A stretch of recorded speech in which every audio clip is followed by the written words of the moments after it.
Hello दोस्तों, I hope आप सब अच्छे होंगे। साथियों, हम लोग उत्तर प्रदेश आर.ओ. 2023 के लिए प्रैक्टिस सेट सॉल्व कर रहे थे और इस वीडियो में हम लोग सामान्य अध्ययन पेपर फर्स्ट के 50 महत्वपूर्ण प्रश्नों को सॉल्व करेंगे जो आपके एग्जाम के पॉइंट ऑफ व्यू से बहुत ही महत्वपूर्ण है। तो यदि आप लोग चैनल पर नए हैं तो सब्सक्राइब कर लीजिए और बेल आइकन को प्रेस कर लीजिए, जिससे वीडियो के महत्वपूर्ण नोटिफिकेशन आप लोगों को मिलते रहें। और कोई भी कन्फ्यूजन हो, कोई सजेशन हो, फीडबैक हो, कमेंट बॉक्स में दे सकते हैं। और वीडियो अगर अच्छा लगे तो लाइक करना बिल्कुल भी ना भूलें। साथियों, जो भी प्रैक्टिस सेट सॉल्व कराए जाते हैं उसमें कुछ क्वेश्चंस किसी प्रैक्टिस सेट में कुछ क्वेश्चंस ऐसे होते हैं जिनके आंसर गलत दिए होते हैं। तो वो बाद में देखने के बाद जब ये मतलब ये होता है कि हाँ इसके आंसर गलत दिए गए हैं, तो उसके सही आंसर को कमेंट बॉक्स में पिन कर दिया जाता है। अगर आप लोगों को लगे कि कोई आंसर या कोई क्वेश्चन से गलत दिया गया है या गलत है, उसके आंसर गलत बताया जा रहा है, तो आप लोग कमेंट बॉक्स में बता सकते हैं। और गलतियाँ ह्यूमन बीइंग से ही होती हैं, तो हो सकता है कि किसी क्वेश्चन का आंसर आप लोगों को गलत बता दिया जा रहा हो, लेकिन अपनी तरफ से पूरी कोशिश की जाती है कि जो भी आंसर बताया जा रहा है वो आंसर सही हो। तो चलिए इसी के साथ वीडियो की शुरुआत करते हैं। क्वेश्चन नंबर 51 देखिए। कल हम लोग 50 प्रश्न सॉल्व किए थे, आज बाकी बचे जो 50 प्रश्न है प्रैक्टिस सेट के उसे सॉल्व करेंगे। निम्नलिखित में से कौन सी हरित गृह गैस नहीं है? Carbon dioxide, methane, nitrous oxide या फिर नाइट्रोजन। इसका सही आंसर क्या होगा? इसका सही answer option D, nitrogen. Nitrogen हरित गृह या फिर से कह सकते हैं कि ग्रीन हाउस गैस नहीं है। अगर नाइट्रोजन होता तो वायुमंडल में लगभग 78% नाइट्रोजन पाया जाता है। अगर ऐसी कंडीशन होती, ठीक है, ऐसी अगर कंडीशन होती तो पृथ्वी पर जीवन असंभव हो जाता। तो यहाँ पे आप कॉमन सेंस से भी लगा सकते हैं, नाइट्रोजन जो है एक हरित गृह गैस नहीं, जबकि कार्बन डाइऑक्साइड, मीथेन और नाइट्रस ऑक्साइड यह तीनों ग्रीन हाउस गैसेज हैं। चंपारण में तिनकठिया प्रथा का तात्पर्य क्या था? 3/20 भूभाग पर नील की खेती करना, 3/19 भूभाग पर नील की खेती करना है, 3/18 भूभाग पर।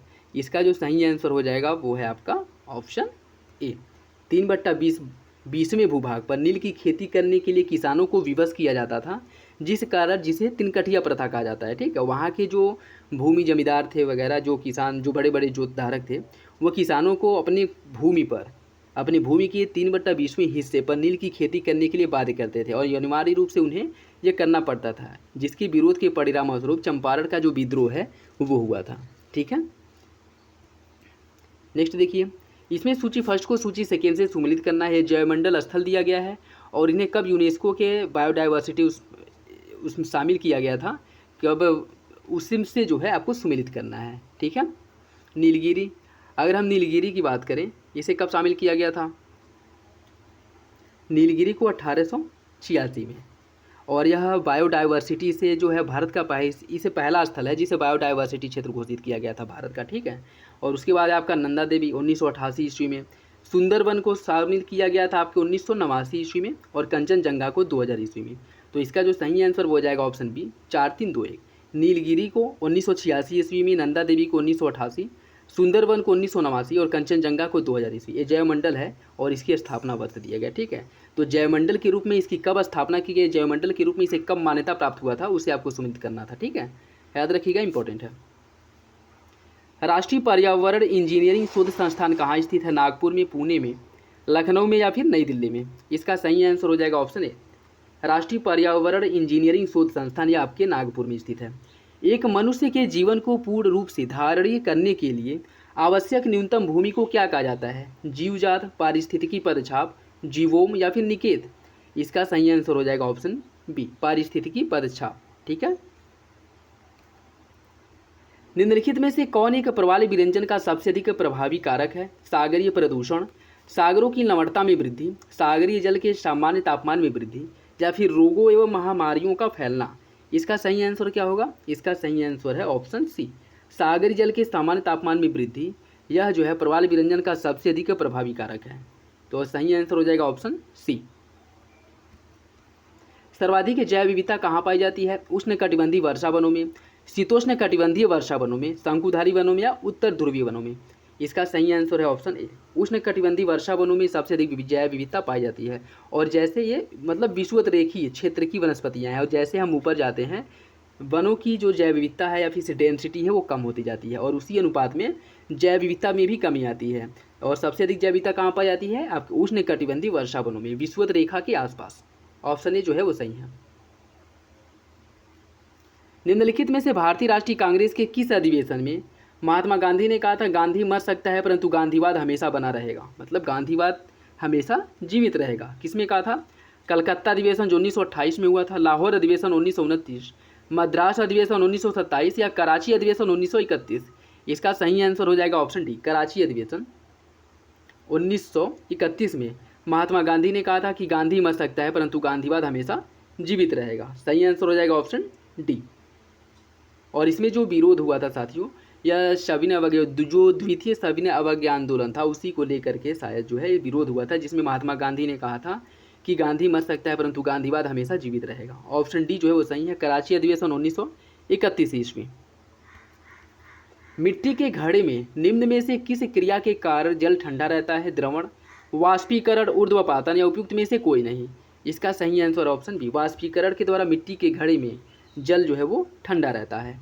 जब बर्फ पिघलता है तब आयतन बढ़ता है, आयतन घटता है, द्रव्यमान बढ़ता है या द्रव्यमान घटता है। इसका सही आंसर क्या होगा? इसका सही आंसर हो जाएगा ऑप्शन बी, आयतन घटता है।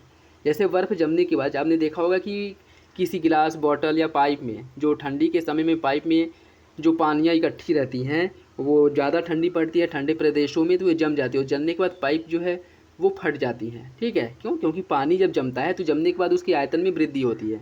तो यही और जब बर्फ़ पिघलेगा तो आयतन में क्या होगी? कमी होगी। तो जब बर्फ़ पिघलता है तो आयतन में कमी होती है। ऑप्शन बी सही हो जाएगा। डेंगू बुखार में मानव शरीर में निम्नलिखित में से किसकी कमी हो जाती है? प्लेटलेट्स की, हीमोग्लोबिन की, शर्करा की या फिर जल की। इसका सही आंसर हो जाएगा ऑप्शन ए, प्लेटलेट्स की। डीएनए के द्विहेलिक प्रारूप को पहली बार किसके द्वारा प्रतिपादित किया गया था या प्रस्तावित किया गया था? वाटसन एंड क्रिक द्वारा, फिशर और हल्डानी द्वारा, लैमार्क और डार्विन द्वारा, ह्यूगो डी ब्रीज द्वारा। आपको बताना है इसका सही आंसर क्या होगा। डीएनए का जो द्विलिक्स मॉडल है वह किसने प्रस्तुत किया था? इसका जो सही आंसर है वो हो जाएगा ऑप्शन ए, वाटसन और क्रिक द्वारा डीएनए के द्विहेलिक्स मॉडल को प्रस्तावित किया गया था। ऑप्शन ए सही है। एमआरआई निम्न में से क्या है? मैग्नेटिक रिकॉर्ड ऑफ इंटेस्टाइन्स या फिर magnetic recording of investigations, magnetic resonance imaging या मैग्नेटिक रेजोनेंस इन इंटेस्टाइन्स। इसका सही आंसर क्या है? इसका सही आंसर हो जाएगा option C, magnetic resonance imaging. यह आपके एमआरआई का फुल फॉर्म होता है।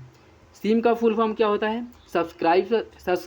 सब्सक्राइबर्स ऑडिटिंग मॉड्यूल या subscribers identity machine, self identity machine या सेल्फ आइडेंटिटी मॉड्यूल।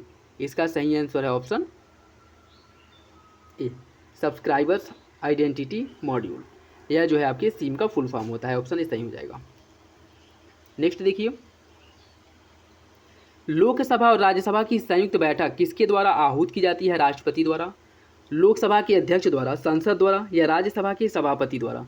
इसका सही आंसर क्या है? इसका सही आंसर ऑप्शन राष्ट्रपति। आहूत मतलब है कि लोकसभा और राज्यसभा की संयुक्त बैठक को किसके द्वारा बुलाई जाती है? ठीक है, राष्ट्रपति द्वारा बुलाई जाती है और इसकी अध्यक्षता किसके द्वारा की जाती है? लोकसभा के अध्यक्ष द्वारा। तो याद रखिएगा, इंपॉर्टेंट है।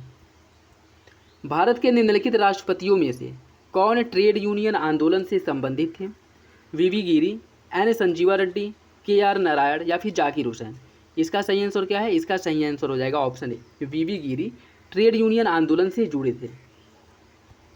संसद राज्य सूची के विषय के संबंध में कानून बना सकती है राष्ट्रपति की इच्छा से यदि राज्यसभा ऐसा संकल्प पारित कर दे किसी भी परिस्थिति में या संबंधित राज्य के विधानमंडल से पूछकर। इसका सही आंसर क्या होगा? इसका सही आंसर है ऑप्शन बी, यदि राज्यसभा ऐसा संकल्प पारित कर दे तो संसद राज्य सूची के किसी विषय पर कानून बना सकती है। ऑप्शन बी जो है वो सही हो जाएगा। निम्नलिखित में से कौन संवैधानिक प्राधिकरण है?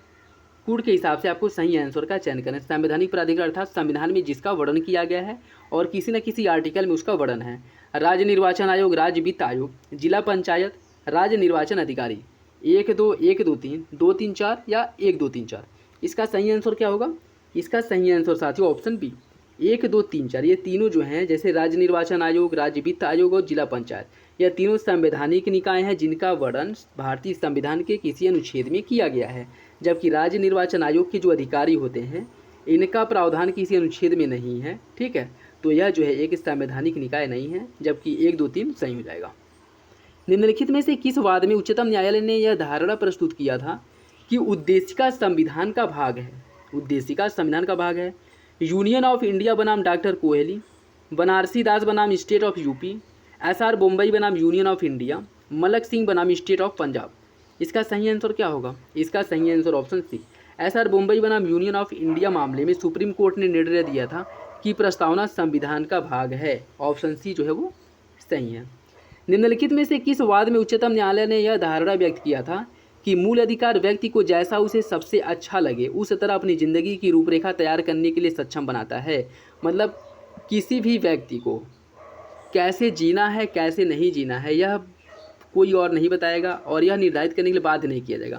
सभी व्यक्तियों को वह स्वतंत्रता दी गई है, वो जैसे चाहे वैसे रह सकता है, जो चाहे वो कर सकता है, बशर्ते इस पर कुछ इसमें प्रतिबंध लगाए गए हैं, जैसे कि किसी को भी पूर्ण स्वतंत्रता दी गई है लेकिन उसका कोई भी कृत्य कोई भी कार्य तब तक बाधित नहीं किया जाएगा जब तक किसी और व्यक्ति या और किसी और नागरिक के मूल अधिकारों का हनन न करता हो। ठीक है, तो अगर वह किसी और के मूल अधिकारों का उल्लंघन करता है उसी कंडीशन में उस पर रोक लगाई जा सकती है, उसे प्रतिबंधित किया जा सकता है, अन्यथा उस पर कोई प्रतिबंध नहीं लगाया जाएगा।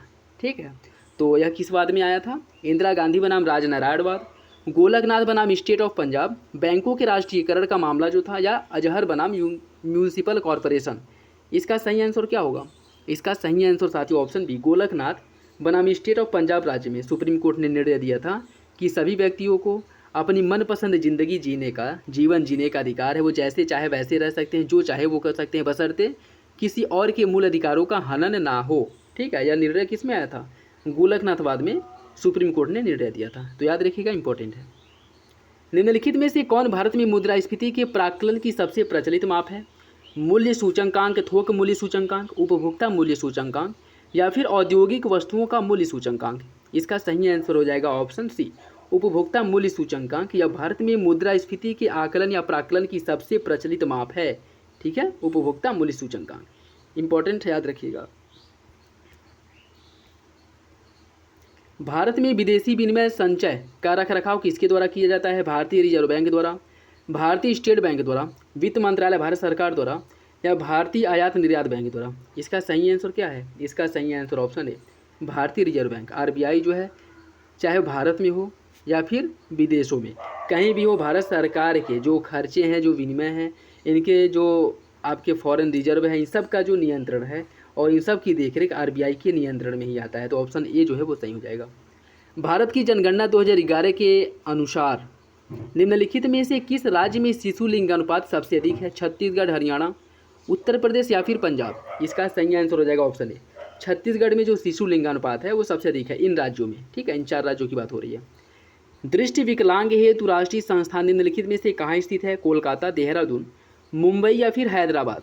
इसका सही आंसर हो जाएगा ऑप्शन बी, दृष्टि विकलांगों के लिए जो राष्ट्रीय संस्थान है वो आपके देहरादून में स्थित है। नेक्स्ट देखिए, इसमें सूची फर्स्ट को सूची सेकेंड से सुमिलित करना है। हड़प्पा से क्या प्राप्त हुआ है? लोथल से, कालीबंगा से, मोहनजोदड़ो से। इससे जो है आपको सुमिलित करना है। ठीक है, देखिए, हड़प्पा से सावधान जो R37 है यह प्राप्त हुआ है। लोथल से गोदीवाड़ा की प्राप्ति हुई है। कालीबंगा से नर्तकी की मूर्ति, मिट्टी की नर्तकी की मूर्ति प्राप्त हुई है। और मोहनजोदड़ो से जूते हुए खेत का साक्ष्य प्राप्त हुआ है। तो चारों एक दूसरे से सुमिलित हैं। इसका जो सही आंसर वो हो जाएगा ऑप्शन, सॉरी साथियों, जूते हुए खेत का साक्ष्य आपके कालीबंगा से प्राप्त हुआ है। ठीक है, हाँ, कालीबंगा से जूते हुए खेत का साक्ष्य प्राप्त हुआ और मोहनजोदड़ो से नर्तकी की मिट्टी की मूर्ति प्राप्त हुई है। हड़प्पा से सावधान R37 और लोथल से गोदीवाड़ा। ठीक है, इसका जो सही आंसर हो जाएगा 1, 2, 4, 3, 1, 2, 4, 3, ऑप्शन डी जो है वो सही है। कृषि विकास के लिए नहर खुदवाने के संदर्भ में दिल्ली सल्तनत का निम्नलिखित में से पहला शासक होने का श्रेय किसे दिया जाता है? बलबन को, इल्तुतमिश को, ग्यासुद्दीन तुगलक को, या रजिया बेगम को? इसका सही आंसर क्या होगा? इसका सही आंसर ऑप्शन सी, सबसे पहले नगरों की खुदाई जो है, नहर का जो निर्माण है वह ग्यासुद्दीन तुगलक द्वारा कराया गया था। लेकिन इसे बहुत बड़े पैमाने पर, बहुत व्यापक स्तर पे इस नहरों का निर्माण जो करवाया था वह फिरोज शाह तुगलक ने करवाया था। ठीक है, वो कराया गया था फिरोज शाह तुगलक द्वारा, लेकिन स्टार्ट किसके द्वारा किया गया था? ग्यासुद्दीन तुगलक द्वारा। निम्नलिखित में से कौन सा युग में नहीं सुमिलित नहीं है? दिल्ली षड्यंत्र केस अमीर चंद, काकोरी षड्यंत्र केस अशफाक उल्लाह खां, लाहौर षड्यंत्र केस जतिन दास, और नासिक षड्यंत्र केस रास बिहारी बोस। आपको बताना है कौन सा विकल्प गलत है। इसका सही आंसर हो जाएगा ऑप्शन डी, नासिक षड्यंत्र केस रास बिहारी बोस, यह गलत है, जबकि अन्य तीनों विकल्प सही सुमिलित हैं। नेक्स्ट देखिए, इसमें सूची फर्स्ट को सूची सेकेंड से आपको सुमिलित करना है। यह कुछ स्थल दिए गए हैं और अंग्रेजों द्वारा विलय दिया गया है। किसका विलय कब किया गया था उससे आपको सुमेलित करना है। ठीक है, संबलपुर का विलय कब किया गया था? संबलपुर का हुआ था 1849 ईस्वी में। सतारा का विलय 1848 में। अवध का विलय कब किया गया था? अवध का जो विलय है वो किया गया था 1856 में कुप्रशासन के आधार पे। और झांसी का विलय किया गया था 1854 में। ठीक है, तो सबसे पहले किसका विलय किया गया था? सतारा। सतारा, जैतपुर, संबलपुर, बघाट, ठीक है, उदयपुर, झांसी, इन सभी का विलय जो है किसी न किसी आधार पर किया गया था, लेकिन इसमें सबसे इंटरेस्टिंग अवध है जिसका विलय जो है कुप्रशासन के आधार पर किया गया था। ठीक है, नेक्स्ट देखिए, तो इसका जो सही आंसर वो क्या हो जाएगा? इसका जो सही आंसर साथियों वो हो जाएगा आपका ऑप्शन बी, 2, 1, 4, 3। किसने लिखा था इस निर्णय से इनकार करना कठिन है कि तथाकथित 1857 का जो प्रथम राष्ट्रीय स्वतंत्रता संग्राम था वह न तो प्रथम था और न ही राष्ट्रीय और न ही स्वतंत्रता संग्राम था। यह कथन किसका है? आरसी मजूमदार का, सर सैयद अहमद खां था, रॉबर्ट्स का या कूपलैंड का?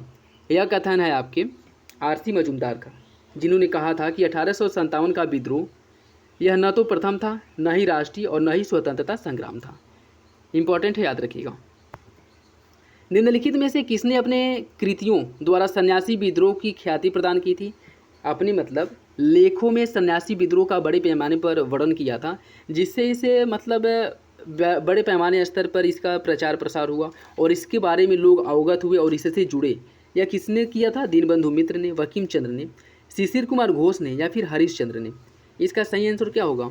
इसका जो सही आंसर साथियों वो हो जाएगा ऑप्शन बी, बंकिम चंद्र चटर्जी द्वारा जो है सन्यासी विद्रोह का वर्णन किया गया था।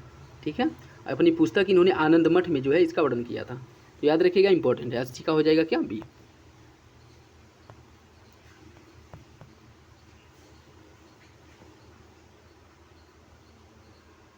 नेक्स्ट देखिए, निम्नलिखित में से किस एक कांग्रेसी नेता ने प्रथम अखिल भारतीय किसान सभा में भाग लिया था?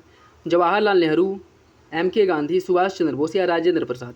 इसका सही आंसर हो जाएगा ऑप्शन ए, जवाहरलाल नेहरू। निम्नलिखित घटनाओं को कालक्रम में व्यवस्थित कीजिए। वार्नाक्यूलर प्रेस एक्ट, रॉलेट अधिनियम, सती प्रथा पर प्रतिबंध, वुड डिस्पैच घोषणा पत्र। आपको इसे सुमेलित करना है। देखिए, इसमें अगर हम बात करें, सती प्रथा पर प्रतिबंध लगाया गया था 1829 के एक्ट द्वारा। ठीक है, विलियम बैटिक के समय 1829 के एक्ट द्वारा। और वुड डिस्पैच का जो घोषणा पत्र है यह आया था आपके डलहौजी के शासनकाल में 1854 में।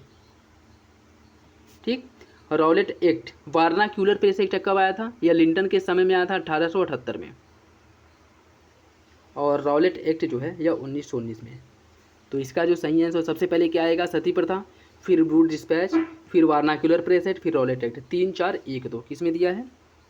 इसका सही आंसर हो जाएगा ऑप्शन बी, 3, 4, 1, 2। सॉरी, 3, 4, 1, 2 सी होगा। ठीक है, इसमें दिया है। तो 82 का जो सही आंसर है वो हो जाएगा ऑप्शन सी। नेक्स्ट देखिए, कथन और कारण दिया गया, आपको सही आंसर का चयन करना है। गोंडवाना शैल समूह भारत का लगभग 95% कोयला की आपूर्ति जो है वो गोंडवाना शैल समूह से ही होता है। अधिकांश लौह धात्विक और अलौह धातु खनिज धारवाड़ शैल समूह से प्राप्त होते हैं। आपको बताना है कौन सा विकल्प सही है। इसका सही आंसर हो जाएगा ऑप्शन बी, कथन और कारण दोनों सही हैं, लेकिन आर एक ही सही व्याख्या नहीं करता है। भारत की निम्नलिखित पर्वत प्रणालियों श्रृंखलाओं में से कौन सबसे पुरानी है? अरावली, हिमालय, सतपुड़ा या फिर नीलगिरी? इसका सही आंसर क्या होगा? इसका सही आंसर हो जाएगा ऑप्शन ए, अरावली, जो वर्तमान समय में अवशिष्ट रूप में उपस्थित है। ठीक है, वर्तमान में अवशिष्ट रूप में स्थित है और यह भारत ही नहीं पूरे विश्व की सबसे प्राचीन पर्वत प्रणाली है। ठीक है, तो याद रखिएगा, इंपॉर्टेंट है। ऑप्शन ए जो है वो सही हो जाएगा। नेक्स्ट देखिए, निम्नलिखित में से कौन एक सही सुमेलित नहीं है? कुछ फसल दिए गए हैं, रोग दिया है। धान, उकठा रोग धान में होता है, सफ़ेदी गेराई रोग सरसों में, कड़ुआ रोग बाजरा में, टिक्का रोग मूंगफली में। आपको बताना है कौन सा विकल्प गलत है। इसका सही आंसर हो जाएगा ऑप्शन ए, उकठा किस में होता है? उकठा रोग जो है यह मुख्यतः आपके दलहनी फसलों में होता है। ठीक है, धान में नहीं होता है, जबकि अन्य तीनों विकल्प सही हैं। कोल बांध परियोजना का निर्माण भारत में निम्नलिखित में से किस नदी पर किया गया है? कृष्णा नदी पर, सतलज नदी पर, गोदावरी नदी पर या फिर नर्मदा नदी पर? इसका सही आंसर क्या होगा? इसका जो सही आंसर साथियों वो हो जाएगा ऑप्शन बी, सतलज नदी पर किया गया है कोल बांध परियोजना का निर्माण। नेक्स्ट देखिए, सूची फर्स्ट को सूची सेकेंड से सुमेलित करना है। यह शायद जनजाति दी गई है और आपका दिया गया है राज्य दिया गया है। तो कौन सी जनजाति किस राज्य में पाई जाती है उससे आपको सुमेलित करना है। ठीक है,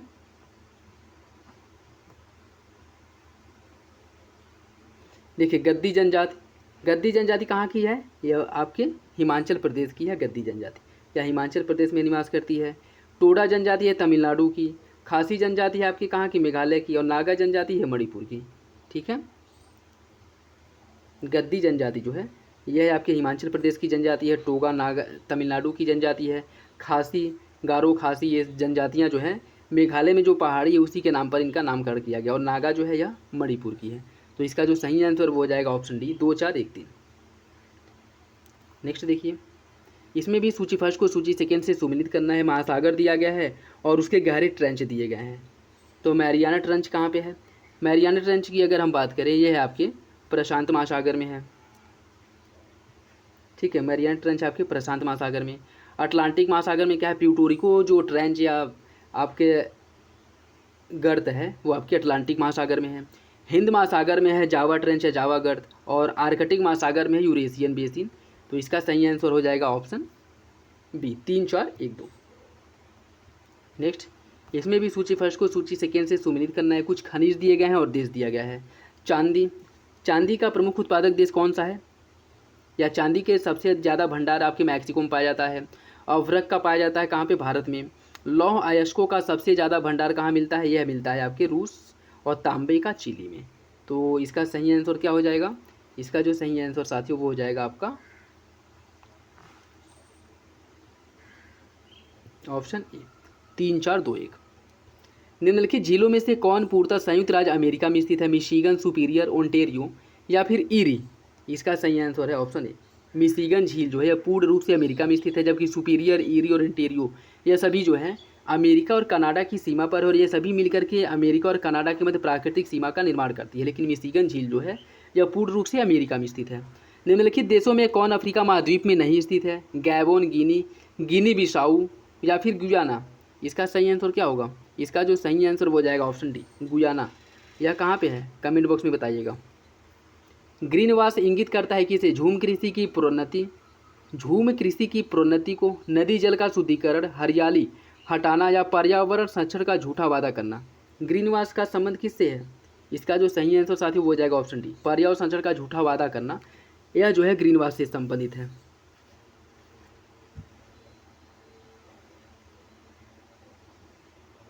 नेक्स्ट देखिए, निम्नलिखित राज्यों में किसमें 2011 में जनसंख्या में ऋणात्मक वृद्धि देखी गई थी? केरल, गोवा, नागालैंड या फिर मेघालय? इसका सही आंसर ऑप्शन सी नागालैंड की जनसंख्या वृद्धि में ऋणात्मक वृद्धि देखी गई थी। ठीक है, यहाँ की जनसंख्या में कमी महसूस किया, मतलब कमी वो सूचीबद्ध किया गया था। निम्नलिखित में से कौन एक उत्तर प्रदेश की मुख्य वाणिज्यिक फसल है? जूट, गन्ना, कपास या फिर तिलहन? इसका सही आंसर ऑप्शन बी गन्ना जो है यूपी की प्रमुख नगदी फसल है। जनगणना 2011 के अनुसार सर्वाधिक औसत साक्षरता वाला निम्नलिखित 4 जिलों में इनका सही और वही क्रम क्या है? इसका सही आंसर हो जाएगा ऑप्शन बी गौतम बुद्ध नगर, उसके बाद आ जाएगा कानपुर नगर और या फिर इटावा। तो गौतम बुद्ध नगर पहले स्थान पे है, याद रखिएगा, इंपॉर्टेंट है। दीनदयाल हस्तकला संकुल व्यापार सुविधा केंद्र कहाँ स्थित है? आगरा में, वाराणसी में, कानपुर में या फिर वाराणसी में? इसका जो गोरखपुर में, सॉरी, इसका जो सही आंसर साथियों वो हो जाएगा ऑप्शन बी, ये है आपके कानपुर में। दीनदयाल हस्तकला संकुल व्यापार सुविधा केंद्र वाराणसी में स्थित है। ऑप्शन बी जो है वो सही है। निम्नलिखित देशांतरों में कौन सा भारत की प्रामाणिक मध्याह्न रेखा कहलाता है? 87 डिग्री 30 मिनट पूर्वी, 85 डिग्री 30 मिनट पूर्वी, 84 डिग्री 30 मिनट पूर्वी या 82 डिग्री 30 मिनट पूर्वी? इसका जो सही आंसर वो हो जाएगा ऑप्शन डी 82 डिग्री 30 मिनट पूर्वी जो है या उत्तर प्रदेश, सॉरी, भारत की जो प्रामाणिक मध्याह्न रेखा है। ठीक है, उत्तर प्रदेश के निम्नलिखित में से किस जनपद में अंगरिया जनजाति निवास करती है? गाजियाबाद में, गाजीपुर में, मिर्ज़ापुर में या फिर सोनभद्र में? इसका सही आंसर ऑप्शन डी सोनभद्र में अंगरिया जनजाति निवास करती है। नेक्स्ट देखिए, इसमें आपको बताना है कौन जो है सुमेलित नहीं है। अंतर्राष्ट्रीय महिला दिवस 8 मार्च को मनाया जाता है। विश्व जल दिवस 22 अप्रैल को, विश्व कुष्ठ रोग निवारण दिवस जो है 30 जून को और विश्व कैंसर दिवस 4 फरवरी को। आपको बताना है कौन सा विकल्प गलत है। इसका जो सही आंसर वो हो जाएगा ऑप्शन बी विश्व जल दिवस 22 अप्रैल को नहीं मनाया जाता है। ठीक है, 22 अप्रैल को क्या मनाया? विश्व पृथ्वी दिवस मनाया जाता है। विश्व जल दिवस जो है वो 22 मार्च को मनाया जाता है। ठीक है, 22 मार्च को जल दिवस, 22 अप्रैल को पृथ्वी दिवस और 22 मई को जैव विविधता दिवस। ठीक है, तो ऑप्शन बी जो है वो गलत है। नेक्स्ट देखिए, भारतीय संविधान के निम्नलिखित अनुच्छेदों में से किसमें निर्वाचन आयोग का प्रावधान किया गया है? अनुच्छेद 320, अनुच्छेद 322, अनुच्छेद 324 या अनुच्छेद 326? इसका सही आंसर क्या है? इसका सही आंसर हो जाएगा ऑप्शन सी, अनुच्छेद 324 में। अनुच्छेद 320 में क्या है? अनुच्छेद 320 में लोक सेवा आयोग के जो खर्चे हैं उनके बारे में प्रावधान किया गया है, और अनुच्छेद 322 में लोक सेवा आयोग के कार्यों का वर्णन जो है वो किया गया है। ठीक है, 322 में, सॉरी ये गलत है, अनुच्छेद 320 जो है 320 में लोक सेवा आयोग के कार्यों का वर्णन किया गया है, और 322 में लोक सेवा आयोग जो है इसके खर्चों का प्रावधान किया गया है। और अनुच्छेद 326 से लोकसभा और राज्यसभा में चुनाव जो होगा वो वयस्क मताधिकार के आधार पर कराया जाएगा, इसका प्रावधान किया गया है अनुच्छेद 326 में। तो याद रखिएगा, अनुच्छेद 320 जो है यह लोक सेवा आयोग के कार्यों से संबंधित है। ठीक, 322 जो है इसके खर्चों से संबंधित है, और 326 जो है यह लोकसभा और राज्यसभा में जो चुनाव होता है वह वयस्क मताधिकार के आधार पर कराया जाएगा, इसका वर्णन किया गया अनुच्छेद 326 में। तो ये था आज का last question. I hope video आप लोगों को पसंद आया होगा। वीडियो अच्छा लगे तो लाइक करना बिल्कुल भी ना भूलें, चैनल पर नए हैं तो सब्सक्राइब कर लीजिए। कोई कन्फ्यूजन हो या फीडबैक हो तो कमेंट बॉक्स में दे सकते हैं, और इसका PDF टेलीग्राम चैनल पर अपलोड कर दिया जाएगा, वहाँ से डाउनलोड कर लीजिएगा। तो चलिए मिलते हैं अगले वीडियो में, लेकिन वीडियो अच्छा लगे तो लाइक करना बिल्कुल भी ना भूलें और अपने दोस्तों के साथ शेयर करें। चलिए तो इसी के साथ जो है वीडियो को समाप्त करते हैं। धन्यवाद।